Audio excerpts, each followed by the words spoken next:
Welcome. Good morning. My name is Latasha Bird. I'm the Multicultural Outreach Coordinator for Family Network on Disabilities, and you are here on the FND PSN Facebook page for Parent Leaders Learning Webinar.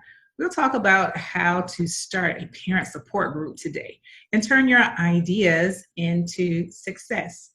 So I'll give everyone a little chance to get into the webinar. If you have friends who you feel may benefit this information, please take a minute to invite them at this time. Share this webinar in any groups you may be affiliated with.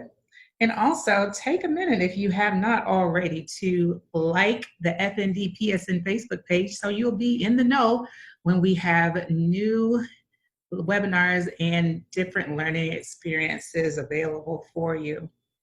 So maybe you have thought about starting a parent support group. Right now, our parents are really getting together and trying to navigate what learning looks like for our families. It's an unprecedented time. And if you want to start a parent group, well, this is one way that you can do it. We'll give you a lot of different tips and ways that may help you in getting that endeavor started. So we want to thank you today for coming here for this info session to help prep parents, help them to become advocates and group leaders, not only online, but in the community as well. So right now, even though we are forced to do the majority of our work online, there are still ways that you can be integrated into the community and get those support groups, get them off the ground.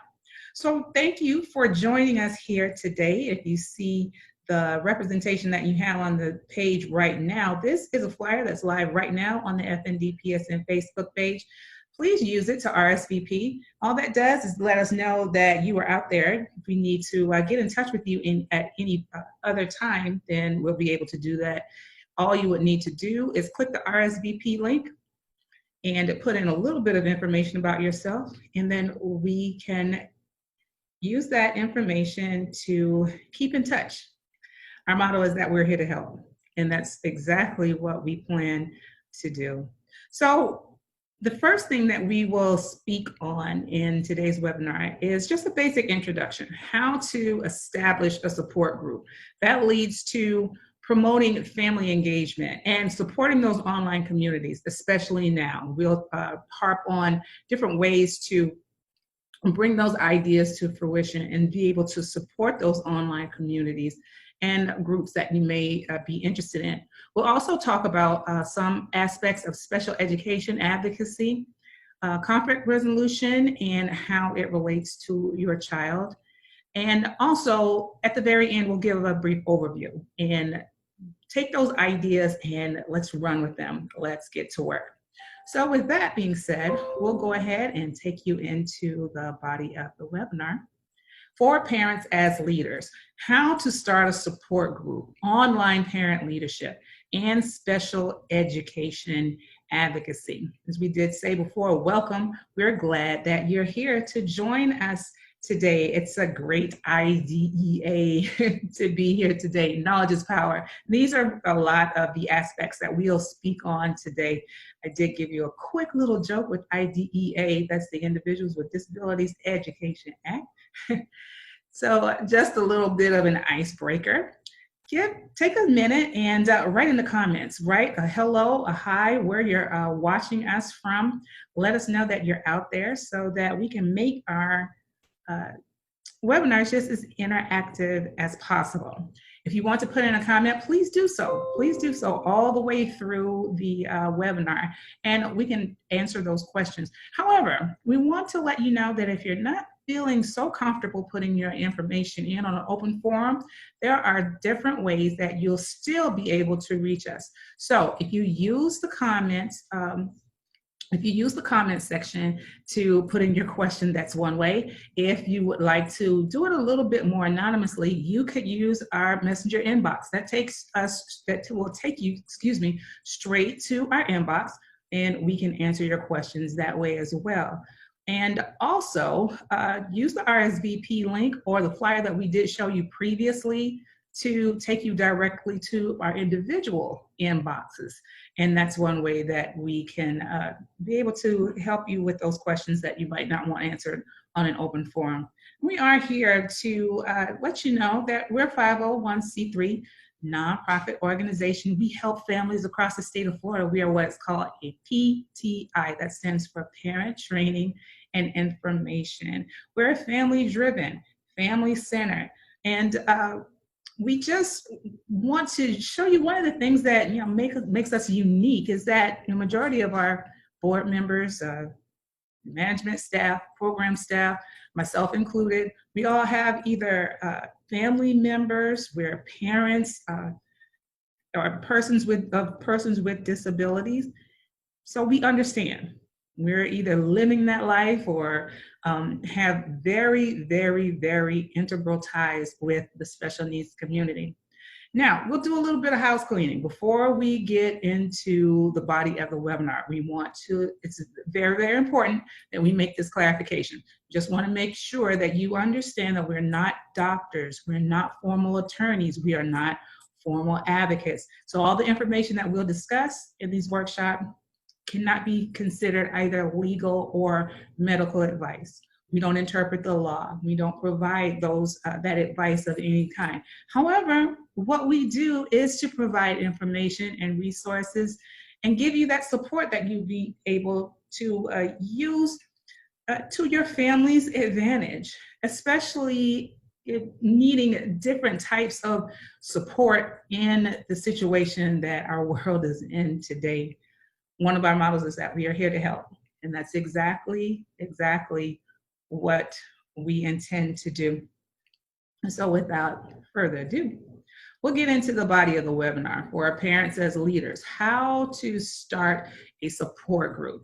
Now, if you haven't already, you might want to take some notes. So if you can open up a separate pane and take some notes in a Google Drive, you know how to do that, that would be great. So you could have everything in one place. However, if you're like me and you really like a pen and paper, you can do that as well. We'll give you a ton of information to help you learn how to be able to start those support groups. So either way you'd like to take your notes, or if you just like to follow along, please do that as well. Either way is fine. So what we'll be talking about is, why do you want to start a support group? What type of structure are you going to use? And also, how will you get those families engaged? And make sure that you have diversity and culture entailed within that. So we'll talk about how parents can use all of these different type of ways to tailor the support group for your individual special needs. The first part we'll talk about is the why. Why do you want to start a support group?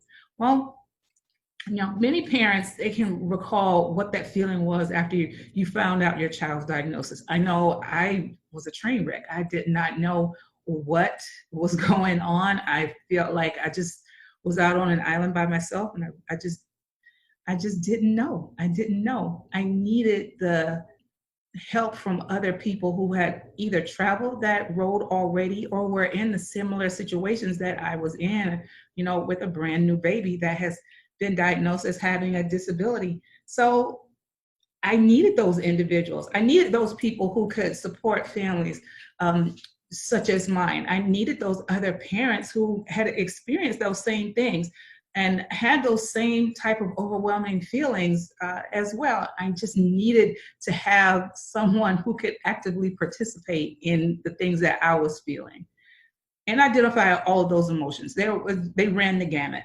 Fear, shock, disbelief, depression, and then I was angry at the world for a minute and really disappointed that I wasn't handling it as well as I thought that I should have. Embarrassed, I felt hopeless at times. I mean, there's all of those different ways that our emotions manifest themselves. All of these different types of things are constantly and interchangeably present, and at any given time.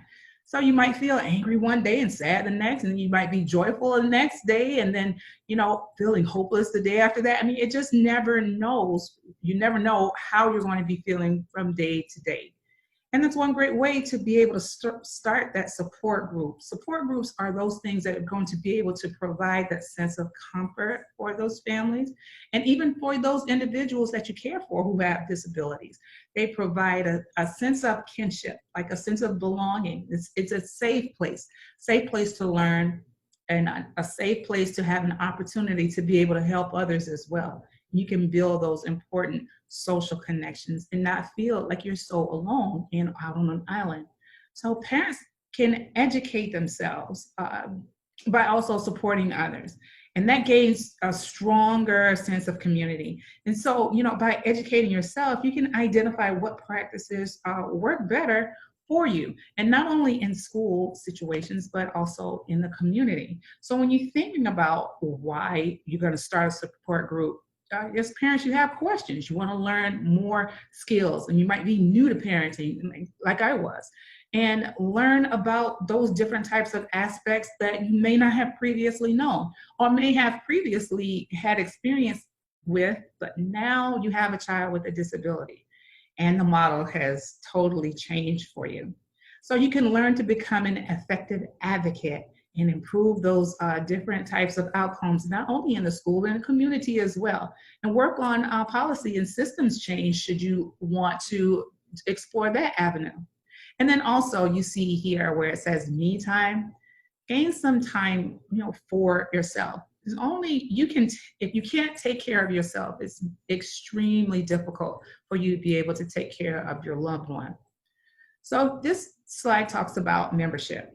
So in the beginning, membership is often maybe a few parents, a few friends that you know, unless there's some type of issue that impacts the number of children and families that you are going to discuss. So when you're organized around that issue, the group may stay together to change a policy maybe, or even to resolve an issue, and then they disband. So it just depends on what the topic is, or what it is that you are coming together for. So typically, support and education are those main burning objectives that we find in forming parent support groups. I know online right now, there are a lot of different groups that talk about school reentry and what it looks like for their families, and especially with IEPs, 504s, and all of those different types of educational questions for our loved ones with disabilities. I see them all the time. So support groups can be formed around that particular item, that particular burning question, if you would. So some sample objectives would possibly be to learn about the different characteristics of people who have an identified disability or disorder. My daughter has Down syndrome. I am a member of several different Down syndrome groups. That's one, the characteristics of the disability. They can come together to share information, such as I spoke on before about learning what school reentry looks like. That can be another way to form membership in a support group. You can also identify programs and different types of strategies and other opportunities that people have had with the same background of the disability or that disorder as well. And then there's also professional organizations. You can identify different types of books and professional organizations as different resources about the same disability or disorder, such as FND is. So we're talking about making a mission statement. How are you going to start the support group? You might want to have a disability specific type of group, or even an open forum. Discuss the name of the group, the mission, and the goals, what those roles as a member would be, and then how often would you like to meet. Now, these might change, they may vary depending on whether or not you are meeting online or whether or not you're meeting in person. But the same premise goes forward. You still need a mission statement saying this is going to be the sole purpose of your support group, the special task in which your group is charged to, have the most of their concern for, what those goals are going to look like. Those are going to be activities, results that the group is going to be able to work toward. And all of those can be developed out of that mission statement. So this is one way that you want to establish rules and guidelines. If you're looking at online communities, in the About section, plenty of times you will see different types of the rules, and a lot of times they will pin the group rules to the very top so that you'll be able to see exactly what the group is about, what they will tolerate, and what they will not as well. So you want to establish those rules and guidelines from the beginning. That's going to be able to lay your framework for positive personal interaction and better group decisions. I'm going to say that again. It will lay your groundwork, lay your framework for positive personal interactions and better group decisions. So you want to think about what the meetings you have, what type of meetings you have had over the year, and do you feel like you're a valuable member of the team? And how are the conversations going? Are they smooth, or they get dominated by just a few people or one specific person, or does everyone have a chance to participate? And are your ideas freely considered? Are they thoroughly discussed? And how does all of these things work? How do you establish those meeting rules? See, these are all going to be determined by the ways that your membership, those people that come to join your support group, how the members are going to interact with each other. You want to have smooth interactions. If you have a group that is always at odds with each other, it makes it very, very difficult to get anything done. You don't need support that's not supportive. So these are all the great ways that you should be able to establish rules and guidelines with confidentiality, not giving advice that's really unsolicited, except when it's during a problem-solving time. Sometimes we can overshare. That can be a very big problem as well, but it's established in the rules and guidelines from the beginning. Then these are ways that you can kind of circumvent those interactions as well.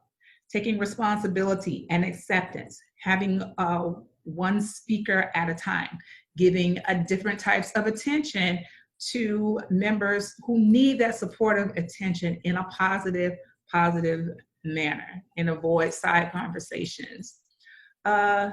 Sharing in questions, asking questions. Sharing is encouraged, but not necessarily required. Some people just like to read. And even if they are those people who don't actively participate, you never know what the thread or what the conversations, how those conversations will be able to help another person. So even though they might not share, they may get tons of benefit from just being in the group and reading about the things that other people may have gone through. So you want to think about being aware, being there in the present, being aware of your own feelings, and talk about what's present now as also being aware of those of the members that are in the group with you, and have discussions that are positive. We're here to support and not to tear down. So think about the way that your discussions are going, and if you're working toward an individual, punctuality is a very, very key factor. So if you're working on an individual, want to say a meeting that looks more like what we were previously used to, punctuality is always key. You want to begin and end at the same times. So the next portion leads to family engagement. So you want to talk about education and community, issues that you may have for a speaker to come in, having those guest speakers to come in. You might want to even format a book reading and host a book that the group has either read. You see these often with book clubs. So these are great ways to use use the issues that you are interested in to form the support and family engagement that you would need just to keep the conversation interesting. Videos, webinars, and different study groups, even if they are online like we do now, are great ways to foster that information and make sure that we are communicating in a way that makes it fun and engaging. Now, previously we did a lot of community fairs ourselves with FND, but now, we do most of our work online. But community fairs, once those types of aspects are able to be presented in a safe way for our families, these are great ways to foster family engagement as well. And even centered around having an annual fundraiser to keep that conversation going and to spur the interest in those issues that you have first come together in the first place. The Buddy Walk for Down syndrome are great ways that you can show how family engagement helps with an annual fundraiser. Those are one of the great ways that we can use the community support surrounded by one issue to foster that support that you would need. So these are all just great ways that you might want to use the ideas that you have to foster support and help other families. Now, the facilitator will be one that leads, guides, and engages. So by leading, you would inspire and motivate other members. Guide those meeting discussions with stimulating dialogue, go to the bathroom, and advocacy training. Sorry about that, the kids are at home. And have different type of guides. These are going to be members who remain on track with the mission. They are going to show how to reach those goals. They are going to be able to produce those attainable goal outcomes as well. And they also engage. So a facilitator will lead, a facilitator will guide, a facilitator will engage. They'll help members to participate in those group activities. They'll help foster curiosity and excitement about what it is that central theme is. They also need to be great listeners, not passive listeners, but actual active listeners, and engage in those things as well. Now, if you're thinking about what it looks like online, when you talk about marketing and social networking, the admins or the administrators that you see on a group page, this is what they were doing. They're generally the facilitators. Not only are they people who will kind of keep things in check, if you will, on the group page, but they also will keep the conversation going. So this brings us to the interesting part about marketing and social networking. These are different ways that you can use marketing to find the notice of meetings, and that's going to be accomplished through different types of ways. There can be email lists, different types of social media accounts as well. As you see all of the buttons here, these are all great ways to be able to reach your audience through social media accounts. Having them added to school calendars or parent groups, or even grandparents groups as well. Different types of organizations or websites, publications that they may have. Also, there's radio and TV, bulletin boards for public buildings. And, right now, social media has dominated so much. With the buttons you see right here on the screen, there's so many different ways that you can find engaging ways to reach your audience. A few of the ones that you may see here are Facebook, where we are broadcasting from now. There's also Twitter, Instagram, YouTube, different types of Yahoo and Google groups.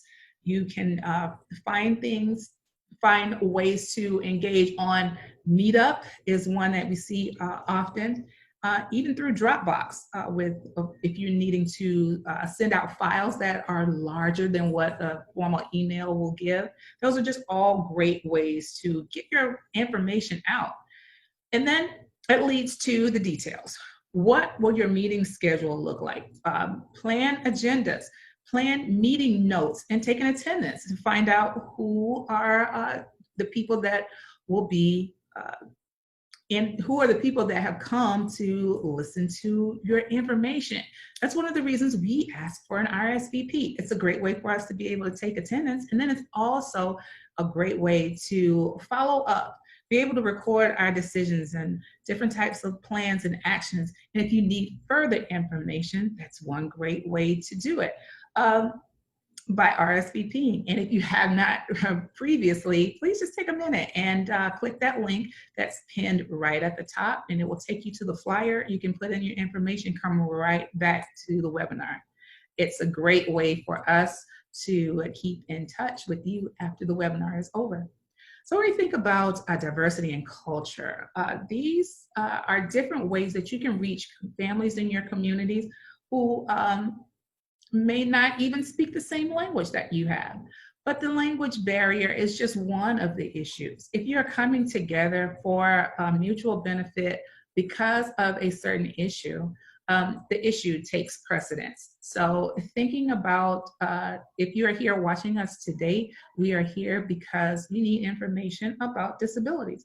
We may not all speak the same language, but we speak the same language in terms of loving someone who has a disability. So think of different ways that you can engage those people who may not even look like you. They may not speak like you. They might not even live in the same place that you do. However, you can bond together because of a common goal. There could be one-on-one friendships. Then that can be very helpful, especially in terms of emotional support and information gathering, especially if there's not even a formal group of parents in that community. You never know, especially online, we are not bound by constraints of location. So all we need is internet access and a device to be able to get in touch with each other. That's one great thing about it, because it can be beneficial for all of those, to even arrange occasionally to have translators if you need. One of the great things about technology is that there's always a way that we can figure out how to speak to each other. So it's great to have time orientation, figuring out what your communication style is, and also the context of all of the information and how you will bring it forth. So you want to remember that you're presenting a united voice regarding those decisions that you can be made for your community, and it's going to benefit your children. So think about the ways that you are coming together and the why you are coming together. Lead with that specific issue. And then that's one great way to bring diversity and culture into your support group. Now we talked a little bit about how you would use those aspects to start a community organization.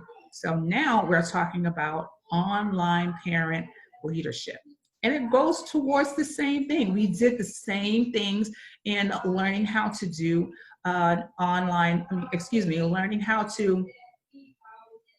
learning how to put together a community group. Well, online group are pretty much the same way, except those community groups where we would previously meet in person. Now we meet online. So you see the agenda. There's the same aspects: learning the structure, having etiquette, and then bringing those online communities to the forefront. Now, if you want to think about how that structure is, we talked about it a little bit before. Have a purpose. You'll see this a lot of times in the about section. You need the purpose, you need the name, what you're going to name your group. Have a host, or what we will previously call a host. A lot of times you will see online hosts that you choose to build your support group. Some are at a cost, some are free, depending on whether or not you're using a social media platform. You generally don't have to pay for those. Or if you're doing a platform that you need a full formal website through, and that you may have a minimal cost with that, depending on how large or how small your group is. It's just one way of figuring out how you will have hosting. You'll think about the domain. There are quite a few online hosts that you may use to choose that support group. Just review which ones will work for the issues that you have at hand and the amount of group membership that you would have, and then just get started that way. So you think about the market. This is how you'll be able to advertise your support group. A lot of these methods are completely free. like we spoke before, there are so many different type of social media channels that you can use to be able to connect with people who have the same issues in mind and who are have the same interest of what you are offering. You might be able to put a blurb of what it is that you are bringing forth to the community on another host website. So there are just great ways to be able to find people who have who have those like interests and ask them to join. So that's that's just one way that you can make your online group grow. And then remember that remember about the climate, that the online community and communication online is a little bit more difficult because you can't totally pick up on those formal cues that you would see with body language and facial expressions and that type of thing, because right now we are typing. And if you think of the way that we interact online, it's oftentimes totally different than how we interact in person. So you always want to make sure that you're posting content that's safe, posting content that's appropriate, and most of all, relevant for all the members and not make people feel alienated. So you think about the way that you have so many different online communities. Think of the ways that you're able to advocate for your loved one. Think of the ways that you're able to add for assistance for your loved one. Those sites can be used for your support group and help to keep those parents connected in some ways that you can't even online. Remember when we talked about how having online access removes the barriers of location constraints. Using different types of social media outlets are ways that you can break down that barrier and then expand in an exponential way for people who have a like mind about the same issues. So Facebook, as we are broadcasting from today, it's a great way to be able to promote your support group, expand your membership, and connect with other parents and other self-advocates and professionals in related fields in those communities. You can target a specific parent group, a specific audience, and learn about the ways that you can analyze your data and use all of that insightful information to be able to promote your group's activities and so much more. There's so many different ways that you could use it as well. And also there's LinkedIn. If, for example, when it comes to finding professionals who are in those same industries, you can use Twitter.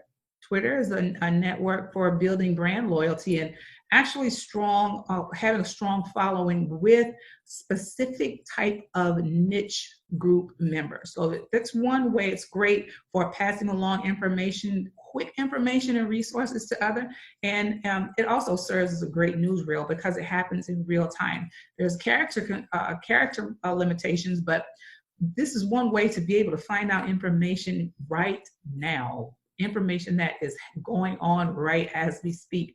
Twitter is one great way to add in those different types of things. You can also have online community through Meetup. Meetup is very popular because it brings opportunities together to meet up, as it would explain, meet up with people that have the same interests. And that's one way that we could use that type of online community. I also throw in Pinterest as well. It's a great way to find out different information through the use of pins. So Pinterest is used primarily for sharing resources, sharing different types of services, sharing different types of information. It's a very easy, resourceful, different types of online community, but it's used more so as a search engine, if you would. It's more so a search engine than what you would look for as far as how Facebook or even Instagram or Twitter would work. And the pins, hence the name Pinterest, the pins are one of the ways that it relies on the completely visual type of aspect. So that's where it comes into play as a search engine rather than information sharing. The information that you get through Pinterest is all through visuals. So you might see different types of visual representation, flyers, information graphics, all of that type of thing. So if you have those and those are readily available for your online community, consider using some of these different types of social media aspects to be able to further your cause and bring in new members for your online community. Now, the next part we're going to talk about is net etiquette. So minding your posts, learning how to message privately, and not oversharing or over posting. You want to be able to give everyone in your group a chance to be heard or not heard, if that's what they prefer. You want to be able to understand how to post effectively and foster engagement, and use the aspects of the group for support. This is what we are doing. We're trying to make sure that you have support and not feel alienated by a group who came together for a mutual benefit.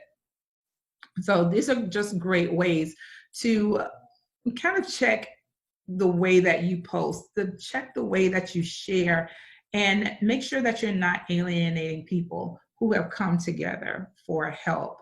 So these are just a couple of different ways that you can mind your net etiquette. Language and grammar, don't shout. And you see shout is in all caps. We've been doing this enough lately that you understand if you write in all caps, that means that you are shouting at people. It can have a very derogatory type of meaning. So without knowing that, and someone posting something in all caps thinking that it was just going to be great for attention could come across as a little bit of angriness from other people in the group. So that's just one way. We want to mind our language, mind our grammar, and most of all, don't shout while using all caps. Address your recipient. And this is one great way that you can use for email. And that's one of the most effective ways that we communicate today, especially through groups. There's different ways and correct guidelines and professional ways that we can communicate through email.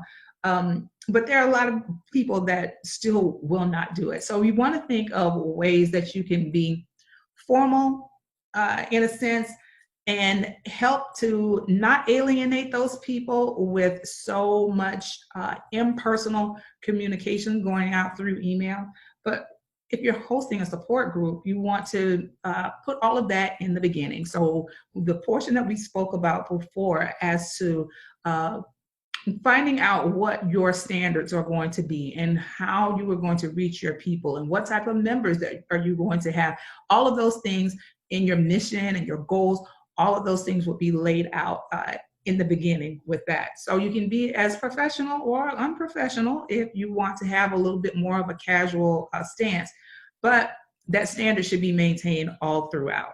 So that's just one way that we want to make sure you remember whatever you start in the beginning, keep that going so that the focus does not shift from the issue that you have at hand.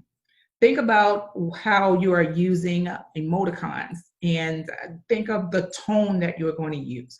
You want to use good formatted language in your communications. Make sure when you're sending your messages, you do so correctly and professionally.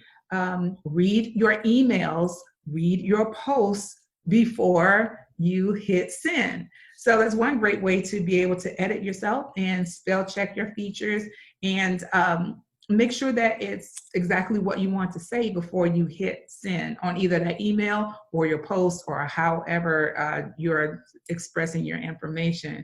When you're addressing your recipient, you're addressing the person who you are speaking to, use a formal salutation. Good morning, good afternoon. These are great ways to, have a personal touch, but keep it professional within an email.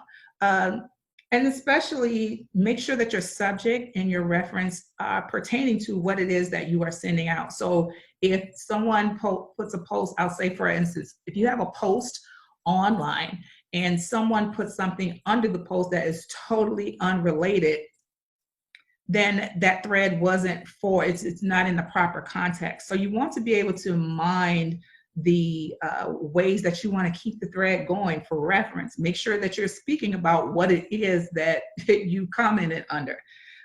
Keep those things short and simple. Reply in a timely manner. And most of all, don't shout. Use emotions and those emoticons that are relevant to what it is that you're speaking on. And then make sure that you exercise caution when you're going to post a suggestion. Remember, we don't want to alienate the people who have come here to find support. Now, if you want to think about special education advocacy, these are the goals and the ways that we put together these types of groups are basically the same thing. You see where we're going here? This is all pretty much the same types of agendas. You want to think about the elements of advocacy, home and school communications, being effective, and also a capacity to build. Keep it sustaining, keep it fulfilling, make sure that you have a mission that reflects building on those issues that you are concerned with, and moving on from there.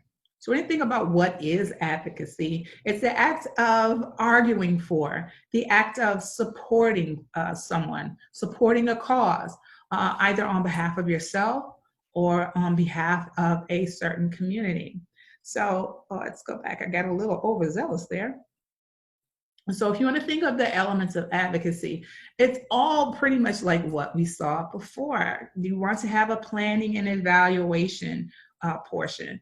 Understand what your content will look like, how you will administer that content, how you are going to reach those people through communication and media and even fundraising, your information and research. How does it look? How are you able to collect data and information that's going to be relevant to your advocating causes and all those advocating efforts that you engage in? So different types of demographics would be interesting to have, especially for the community that you're going to serve. And it's important to know these things about the people that you are serving, and it's important to know these things about the different regions that they might live in so as not to alienate. Remember, we are doing the same types of community building, the same types of information sharing, the same types of having support to relevant causes within your group. So you want to be able to research those policies, research all those legal aspects that might be relevant to your issues, and make sure that they align with your overall goals. And meet with that group specifically to review and discuss all of those different type of findings. That's with information and research, and also with data collection. And afterwards, you want to network. You want to build your coalition. You want to make sure that your group can be recognized in the community as the go-to people for the cause for which you feel so passionate about. You want to be able to work with other organizations that have goals that are similar to yours. Your organization might have different strengths or different attributes, and another organization may have same attributes, and you may complement each other. So, these are ways that you can get together and identify those leaders in different organizations within the community and help the families that you have on your radar. Help those families that are in need of the similar aspects that you have. That's how you build a coalition. You want to make sure that you are able to build with the people who feel the same way that you do about certain issues. So the next portion we talk about are effective home and school communications. So what else should parents and teachers consider? Well, you're going to think of this way about what type of involvement they have, the relationship that you have between the parent and the teacher, effective ways of communication, How do activities present themselves? And right now, even though we are online, you still have to figure out how these things come into play for your families and what progress is being made on behalf of your loved ones.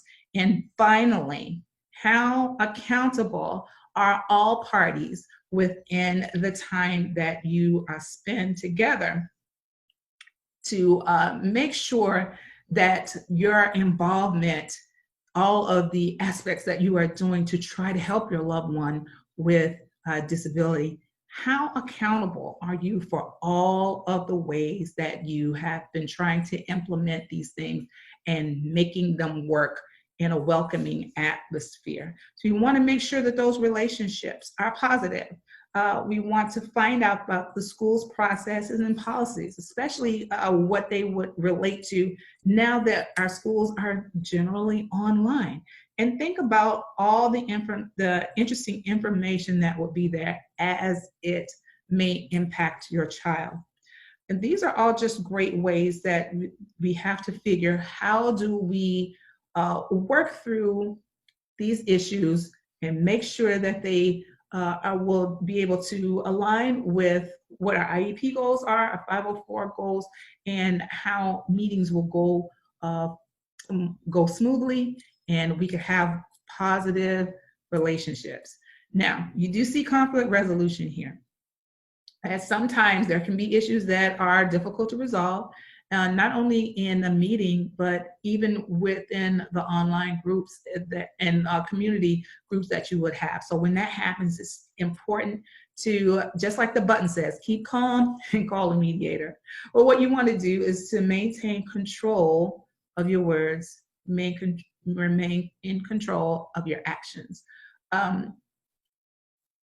You want to be able to convey what it is that you are trying to say, but you can be 100% right about a situation, but in an instant, you can have a reaction and a behavior concerning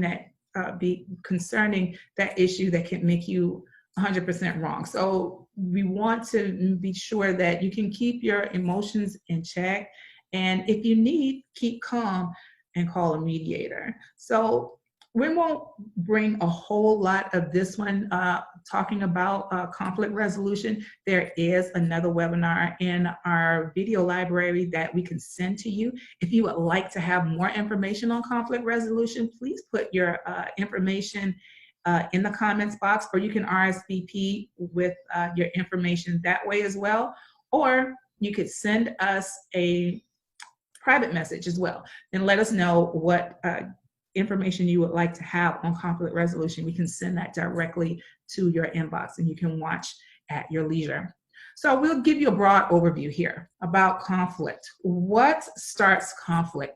Well, there can be a number of things that can, and a number of things do start conflict. So when it comes to educating our children, believe me, it's personal. I've been there. I've been extremely emotional in an IEP meeting. I had to leave the room and get myself together and come back. It's just, I'm human. These are just different ways that we have to figure out how to manage conflict.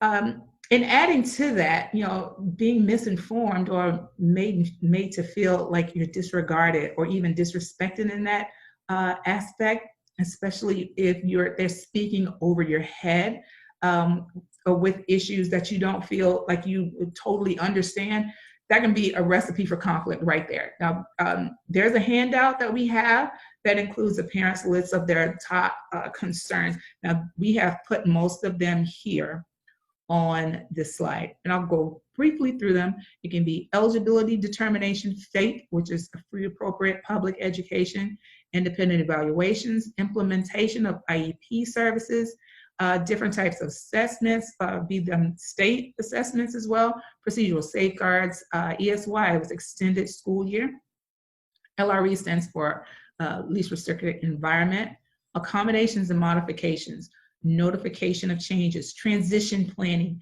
discontinuing of ESE services, restraint and seclusion, and also cultural and disability sensitivity training. If you would like to have more information on any or all of these, please let us know. We can send this information directly to you. All we would need to know is where to send the information to. Give us a minute and RSVP if you would like, or either you can put your email right in the comments if you feel comfortable doing so. There's also ways that you can take for steps to resolve those conflicts, and we will add in these information too on a later date.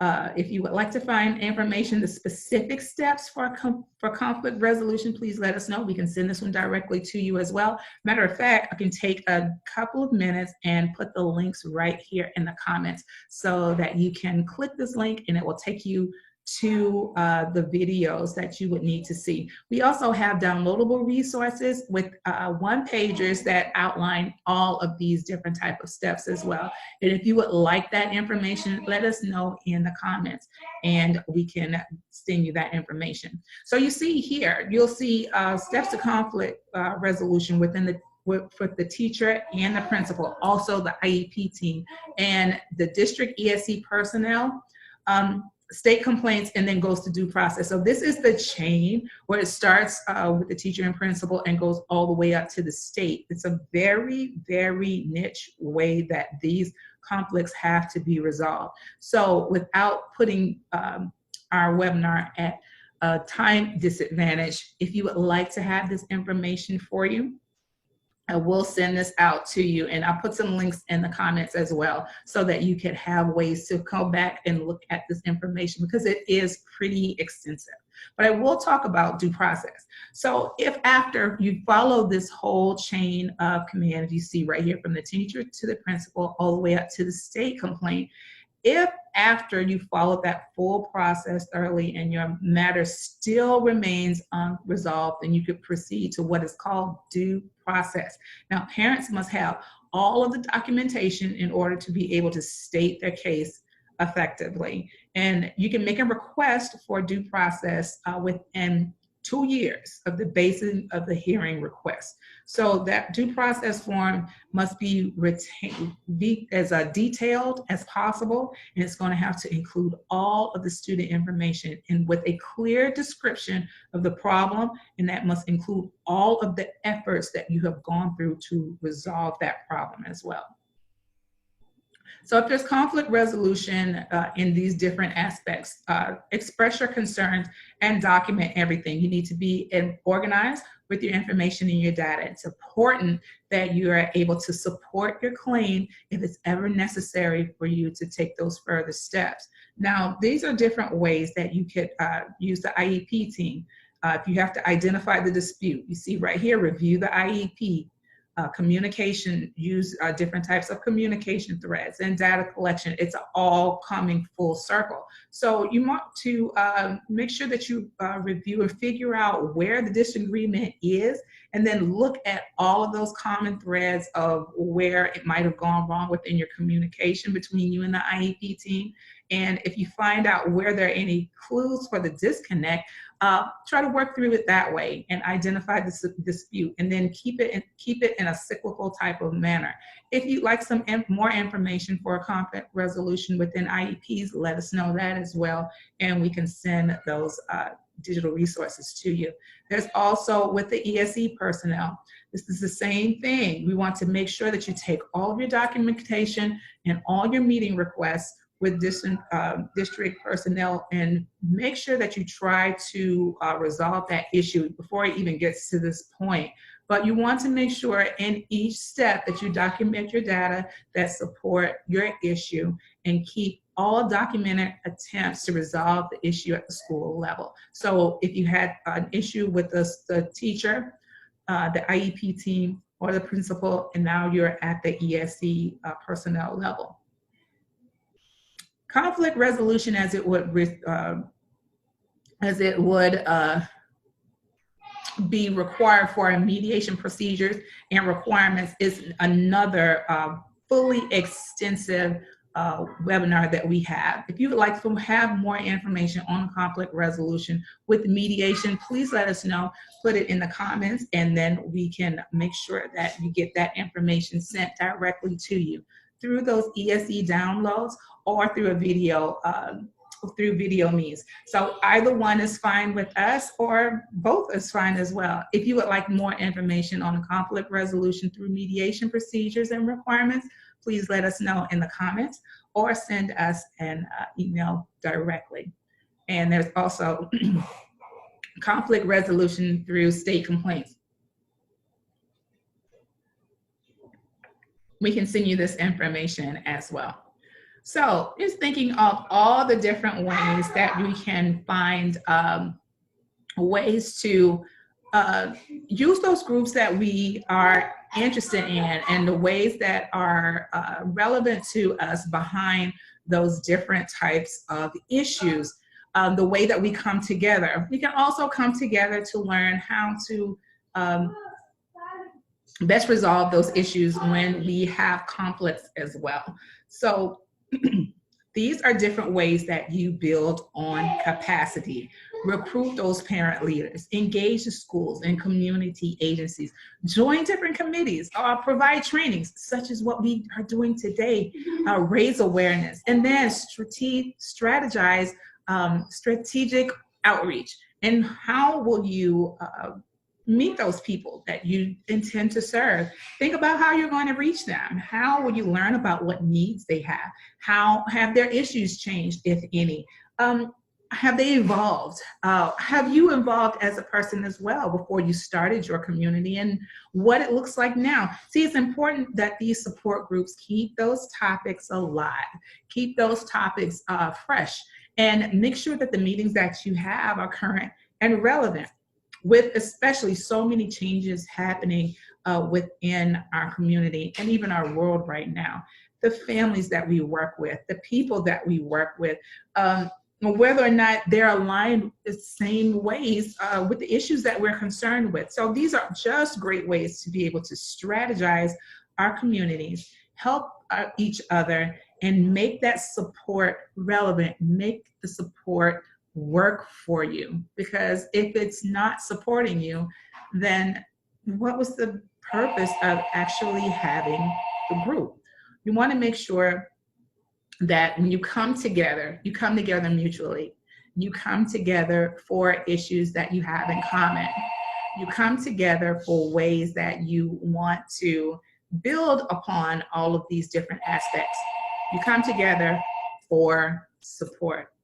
And with that, we want to say thank you for joining us here today for our Parents as Leaders webinar. I know it was a lot of information, So if at any time you would like to have any more information in a small one page or a little bit more condensed fashion, please let us know. Reach out to us in the comments, or send a message to us through our messaging links, and that takes it directly to our inbox.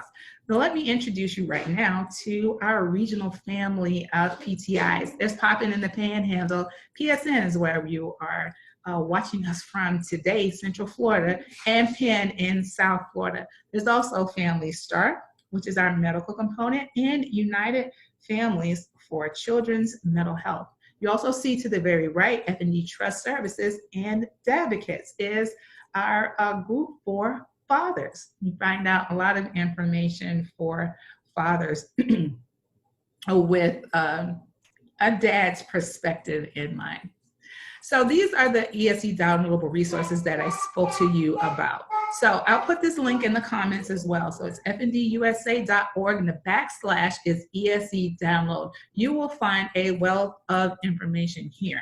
And a lot of them are in one pager. So it's going to be bite-sized, digestible chunks of information that you could use and keep at your disposal, and you could have at your ready should you need to find out more information about conflict resolution, like we spoke on a little bit before, or even procedural safeguards, or finding out the components that would go into your IEP. All of those different types of things are right there in those downloadable resources. So I'll put the link in the comments so that you can find those as well.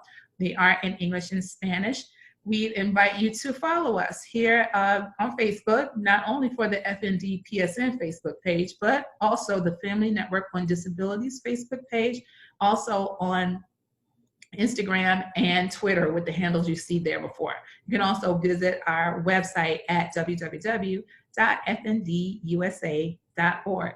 We also invite you to check out FND University. I will tell you now, it's not accredited, but it's an online learning system that's especially designed to help parents and even professionals learn more about special education at their own pace. You'll receive a certificate of completion after each one of your courses, and you'll also receive a transcript for all the different types of courses that you have taken.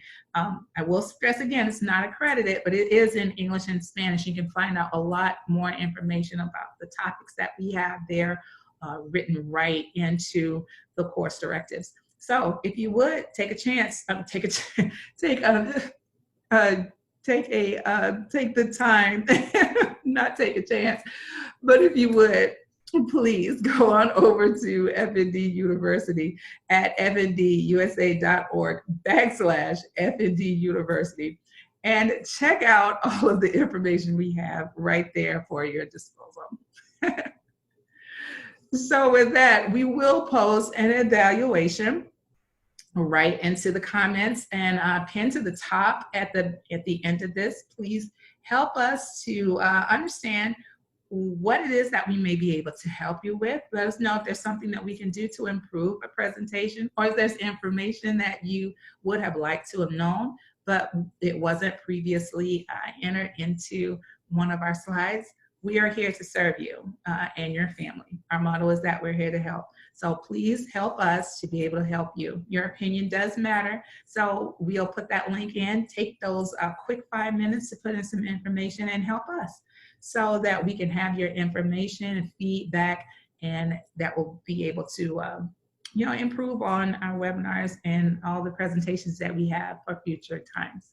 And with that, I just want to say thank you for joining us here for a Parent Leaders Workshop at the Family Network on Disabilities. If you would like to get in touch with them, you can do so at 1-800-825-5736. Again, that number, 1-800-825-5736. So you'll also be able to get in touch with me if you should need to. Now, this part is going to be real key. So you want to use this interactive flyer that's right here posted on the FND PSN Facebook page. So what we'd like for you to do is, if you have any type of questions, or if you would need a webinar specifically for your organization. Remember when we talked about networking and creating partnerships with the community? This is one way to put your efforts into action. So you can use this link that's right here on this page if you would like to have a live webinar for your organization. Please use this link. It takes you directly to our inbox. Put in all of your pertinent information and we can get in touch with you and facilitate that request for you. Thank you so much for joining us here today. I know it was a long time, but we appreciate you making it to the end. My name is Latasha Bird. I'm the Multicultural Outreach Coordinator for PSN. That's a parent support network for Family Network on Disabilities, where our motto is that we are striving for complete integration and equality of people with disabilities in a society without barriers.